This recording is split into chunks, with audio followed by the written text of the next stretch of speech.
నీ జీవితంలో ఎన్నో బాధలు అనుభవిస్తూ, ఏది చేసినా విఫలమవుతూ, హృదయంలో నెమ్మది, సంతోషము లేక, ఇతరులకి భారముగా ఉండి, అందరి చేత వెలివేయబడ్డావా? ఏ ఆశీర్వాదము లేక కుమిలిపోతున్నావా? అయితే బాధపడకు. యేసయ్య నీ జీవితాన్ని మార్చబోతున్నాడు.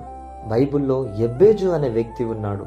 అతని పేరుకి అర్థం వేదన మరియు దుఃఖాన్ని కలిగించేవాడు. ఎన్నో సంవత్సరాలుగా తన బ్రతుకులో కష్టాలు అనుభవిస్తూ, ఎన్నో సమస్యలు ఎదుర్కొంటూ దుఃఖకరముగా తన జీవితం ఉంది. ఒకరోజు దేవుని సన్నిధిలో తన హృదయాన్ని కుమ్మరించాడు. దేవా, నిశ్చయముగా నన్ను ఆశీర్వదించండి, నా సరిహద్దులను విశాలపరచండి, నీ హస్తము నాకు తోడుగా ఉంచండి అని ప్రార్థించగా, దేవుడు తన మనవిని ఆలకించి వేదనకరముగా ఉన్న తన జీవితాన్ని ఆశీర్వాదకరముగా మార్చాడు. తన సహోదరులందరికంటే ఘనత పొందినవాడయ్యాడు.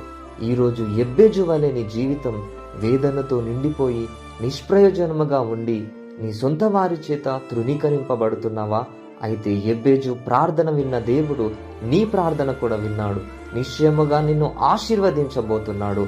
నీ సరిహద్దులను విశాలపరచబోతున్నాడు. నీ కొరకు నూతన ద్వారాలు తెరవబోతున్నాడు. ఆయన హస్తము నీకు తోడుగా ఉంచి ఎక్కడ అవమానం పొందావో అక్కడే నిన్ను హెచ్చించబోతున్నాడు. నీ సహోదరులందరికంటే ఘనత పొందిన వానిగా యేసయ్య నిన్ను చేయబోతున్నాడు. ఆమేన్.